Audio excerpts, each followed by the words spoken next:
Nze Musa Semwange naku z'omwezi 22 olunaku lwa 2 tukyali mu mwezi gwa April omwaka 2025 ekyenkya ne celeb agiyite celebrity breakfast tuba tuyingiddewo yonna dokisinzira okutulaba weekend ebadde mpanvu twatandika lwa 5 Saturday Sunday ne yesterday nze ng'omuntu ku lwokutaano olwava mu jjuma ne tugenda ewa Haji Ahmed Mulema ekira yayinayo birthday twaliwo ne Nice Henry n'abantu abalala bangi nnyo era ngenda kugamba happy belated birthday Haji Ahmed Mulema sajja wa kabinyo atukolako emikolo yatemmere buli kimu yakita. Saturday twali ku Lukindo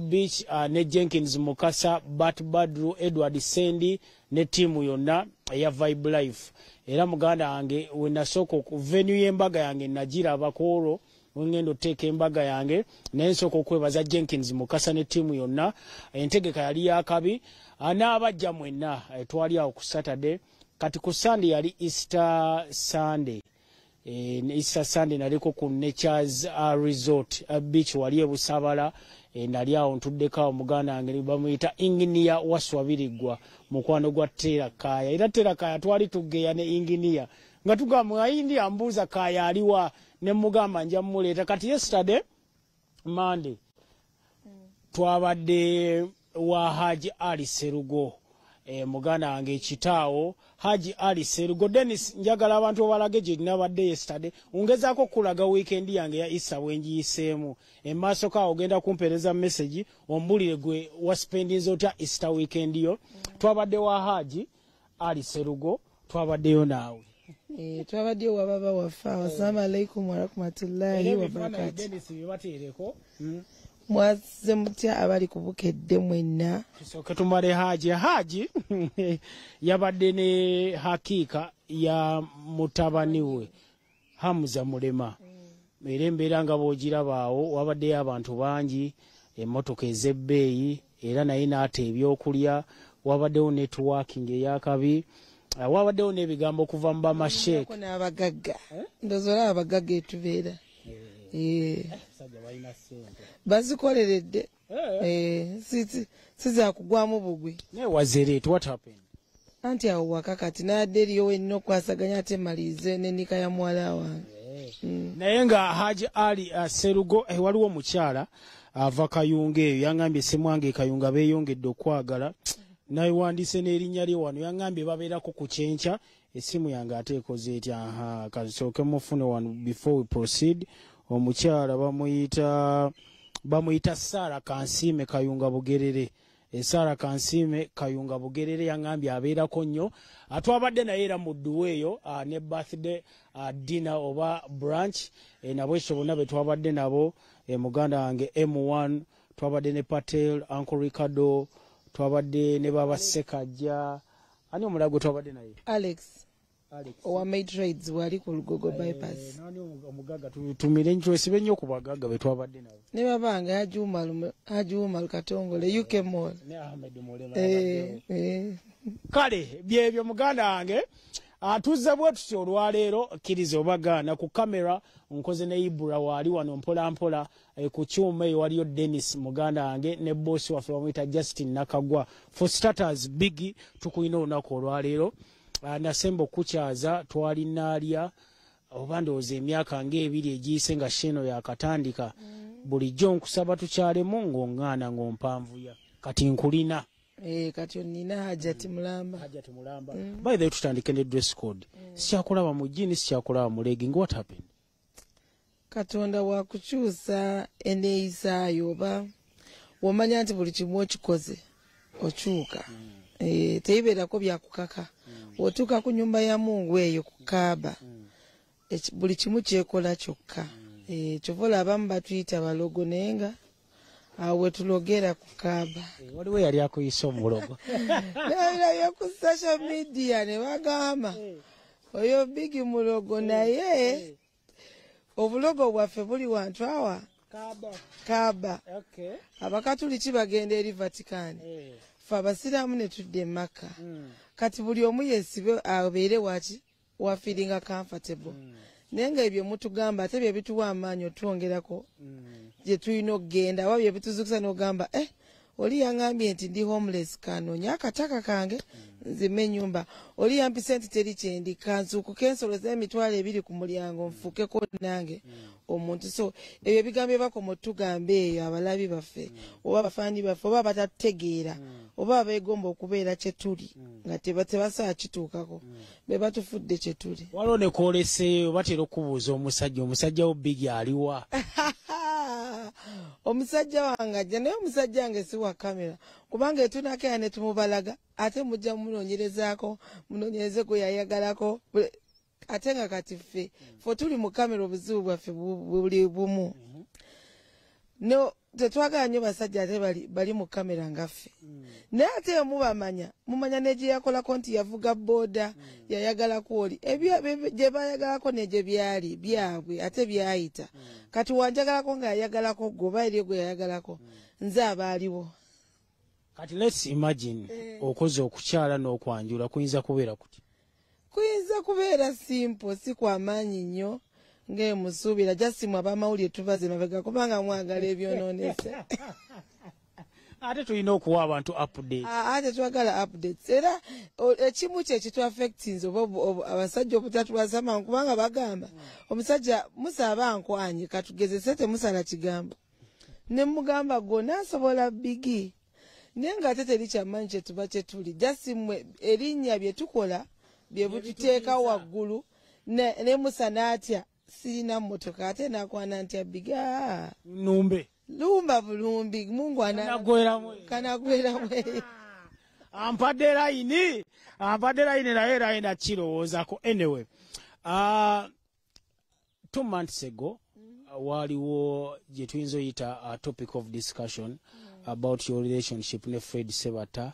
A lot was said nenkubira amasimu ngoga semwanga obudde bunaatuuka nja ku addressing ensonga eyo ndowooza kati obudde butuuse. What happened between you gwe ne Fred Sebata? Babukedde ensonga ezo ngasagadde zoogerako kyekigogenda osooka okwogera ku muzeeyi Fred Sebata mu kamera ate olwaleero tatange mwami Fred Sebata namutegeka ate namutegeka na excitement oba okwagala kubanga sitegeka muyimbi nga saagadde oba sesame love naye wetwatuuka mu nsasula ne tusasula ssente zinamuwa naye nadda mu mpewo n'agamba yali ku TV emu oba ku mukutu ogumu n'agamba nti Bigi nkyakubanja.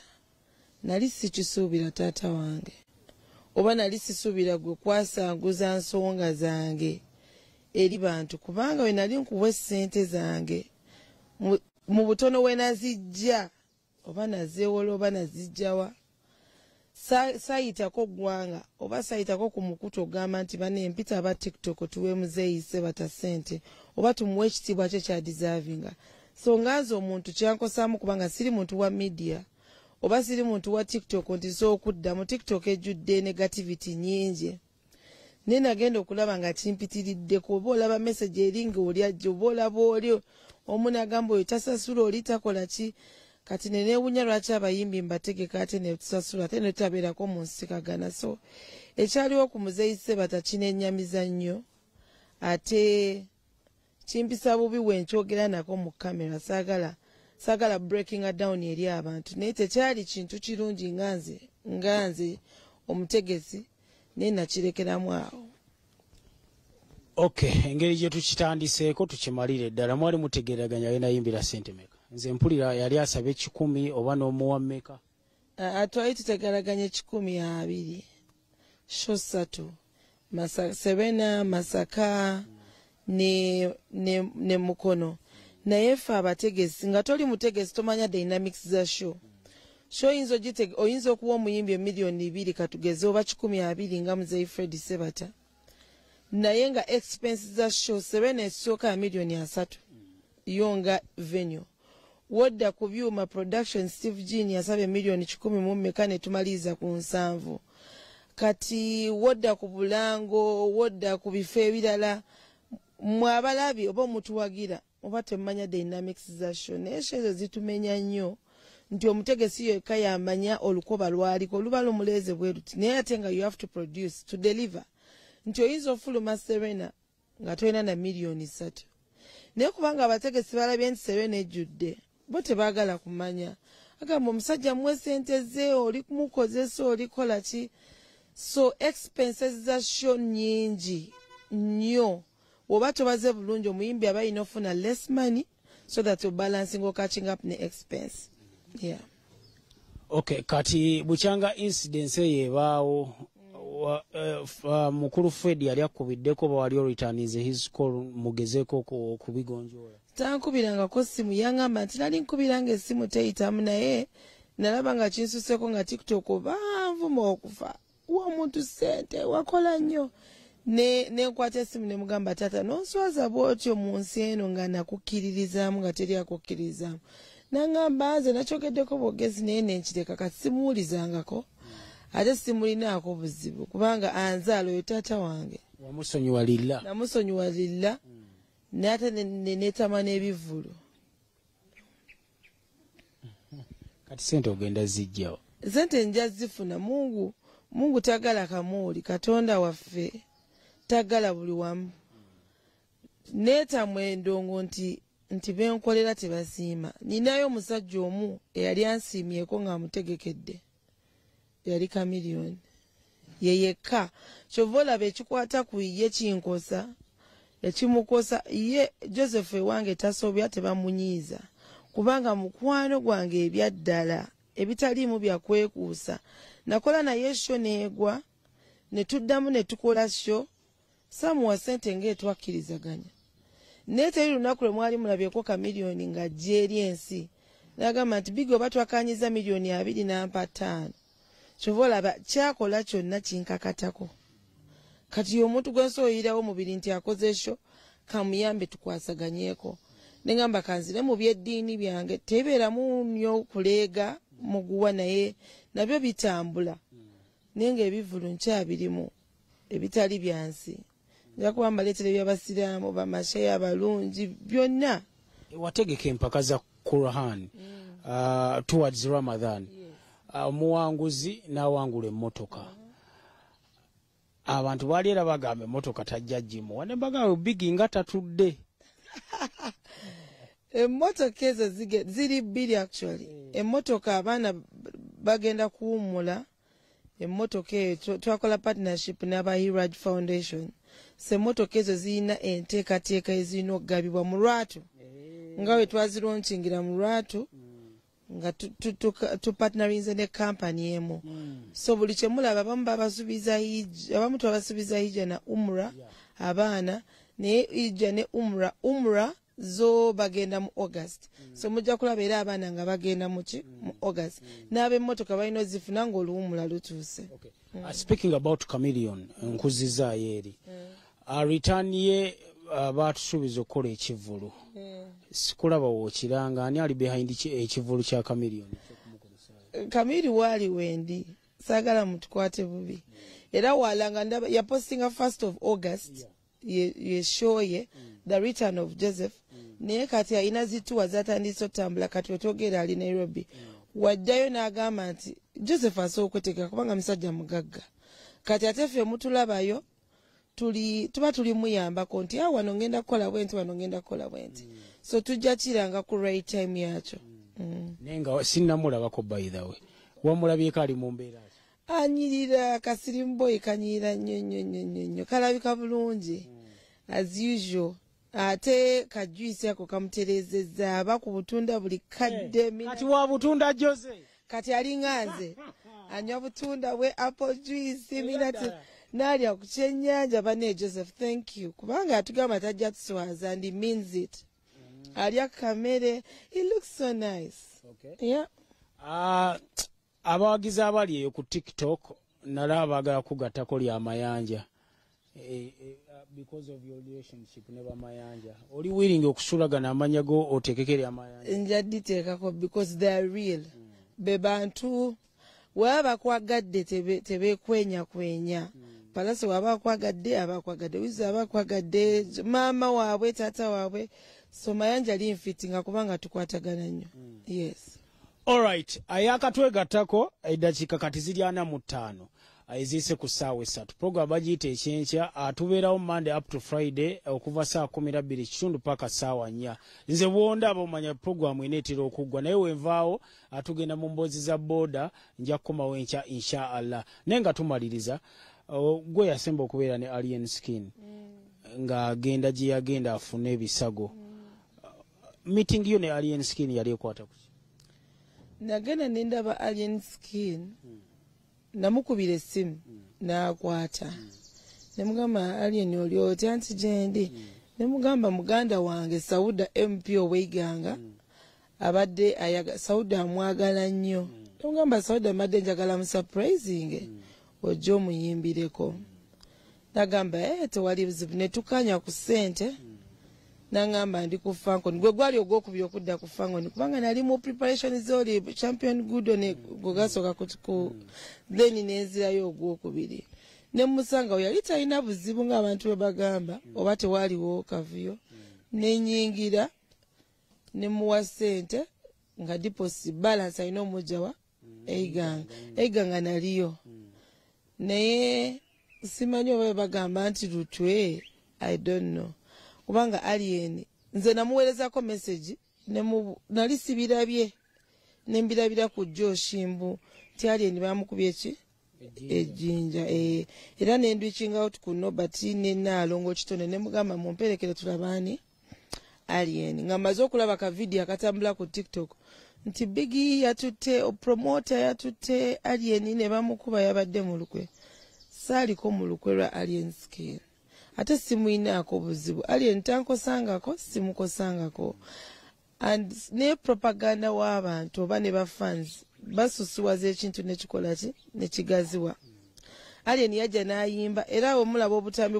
bw'oyo MP yazina nnyo ne Alien nnyo nga tava ku stage kati abantu kirabika ng'effujjo ne bakola ki ne bakuba Alien naye muganda ng'oyo yakomyewo mu ggwanga jjo leero ku makya tuligobera ku nsonga ezo za Alien era ye naye ajja kuvaayo azogereko ninga teri kye twayagaliza Alien oba twaliko mu lukwe kubanga nange eiganga baali bankuma baali baana ba Alien ng'abantu beiganga balina akavuyo kangi kati simanyi propaganda w'abantu we baveeyo ne bagamba nti Biggie yabadde mu lukwe tapangisangako Alien mulekerawo okuteeka obusungu mu bantu kubanga sina buzibu na Alien ate ebintu ebimu muyinza okubyogera ng'ebisaagirira ne bigaziwa ne bikosa abantu nze ndi mukyala ate ndi muwala nti oyinza okubeerawo nga ndi kaboda kange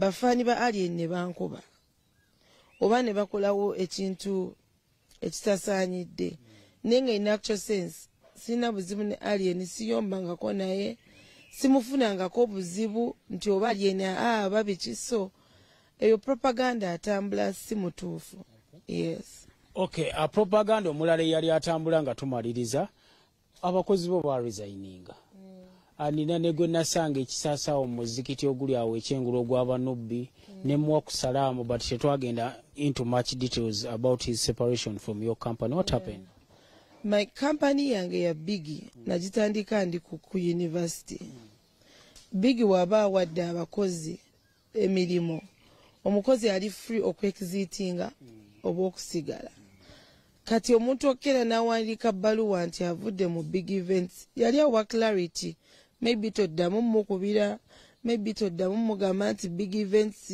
oba njagala mukolo kubanga ntegeka emikolo oba ekyekwanya ku big events so omuntu okuva mu big events eba tekomye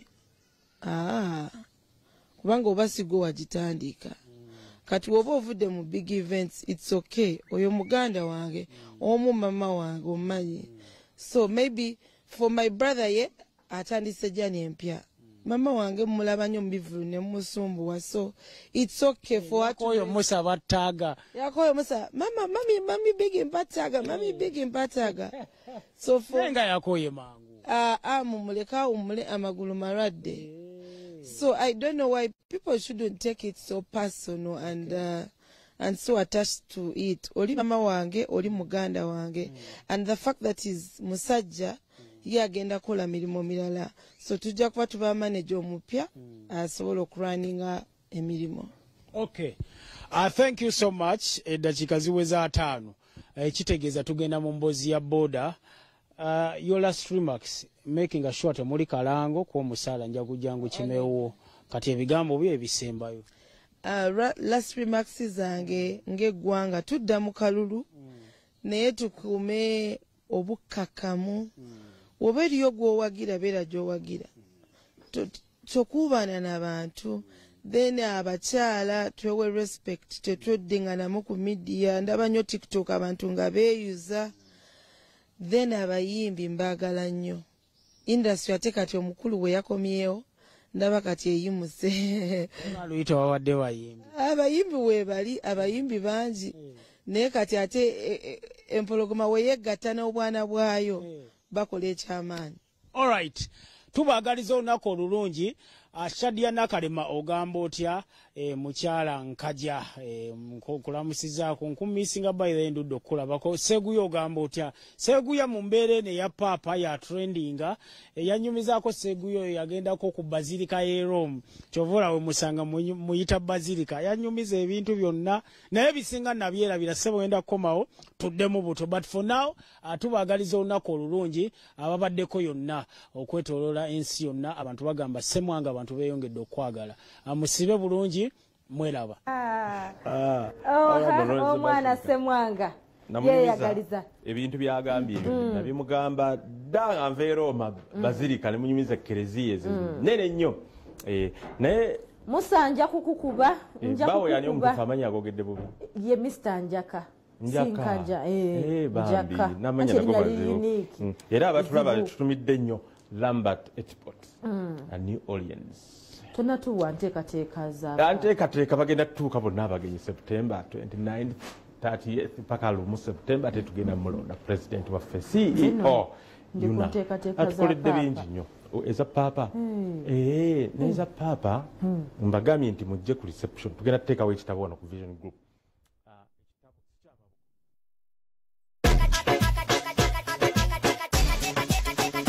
Oje kumideko TV omuntu wa bulijjo mugana wange se MC Maswanku. Wow, how are you? I'm fine, how are you? Obulamu bugamba butya? Bulungi bakuyitani. Namala Kuruthum. Kuruthum weddira kikoza. Eddira mbwa. Mbwa. Kati osomerawo. Somera kuna tete Muslim. Ono na tete. Chichi osomerera nga. Nze somera kubeera Sajoni. Kubeera Sajoni. Sajoni yabeera kolatyo. Abeera alongoosa like emitima biki ebyo webityo. Byosomerera. Ololinnye ku boda boda. Aboda boda bano obamanyiko ki bana boda boda. Bayina ebiboozi. Bayina ebiboozi nga bitya. Ebiboozi bya boda. Ebiboozi bya boda. Kati nga gwe omwana omuto omuyizi aba akuteza ku boda ng'atandika agamba atya. Asobola okunywa kale bibyayo nga tebikwatagana abukira kino abukira kiriwe biti ababoda boda babukire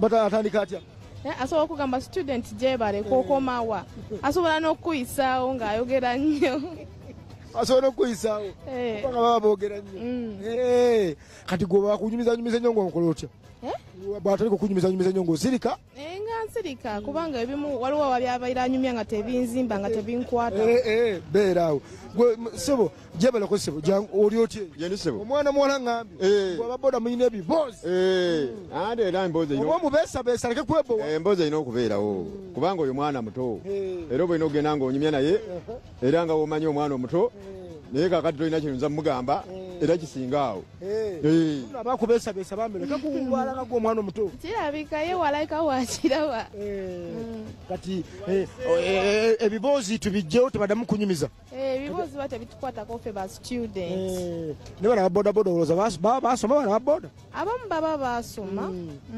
muba mwasoma mu ababoda tuba twasoma ate olowooza tetwasoma ebipapula tubiina nabamu tugenda kwesimbawo twagala bwa kansala yesebo bwa kansala Lubaga tuba tubwaga kubanga ebipapula tubiina sebo kati baka kibosobola okuwaayo wa bodaboda era akuvuze kwagamba kino tokiddangamu kyewakola owa bodaboda kibaka kibo anti kati waliyo ababodaboda abamu nga bavubuka nga singa ono ye muntu mukulu naye waliwo abamu nga bo bavubuka awo balinamu ku mizeeze z'emibi waliwo abamu abavuga oba babanga abavuga amayirungi nga bo bamanyi bavuga amayirungi kumbe beerayidde nti bavuga muntu n'avuga boda n'agisimbula omusemberere bwoti ebyo ebintu biba bibi kati bwe bubaka bwange eri ababodaboda tebabiddamu kati tumirayo ku bantu bwetugenda tumirako maama wange tumirako mama wange gwembeera naye kati bamuyita Mariam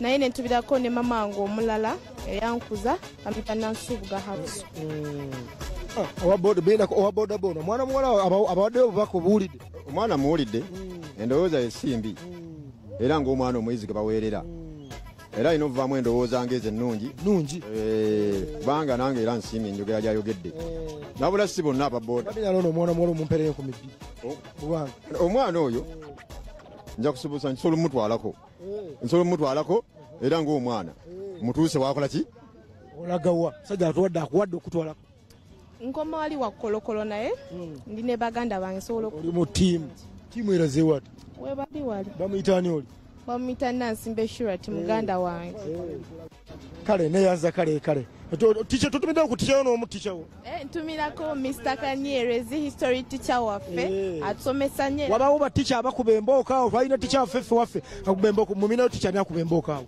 era Mr. Kanyerezi naye tasobola kukubanga tewali nsonga akubira nsonga naye kootide sitidde kale tutuuka bulungi kale bagita Bukedde TV ziba ndowooza z'abantu mbozi za booda omwana alina ensonga ye muganda wange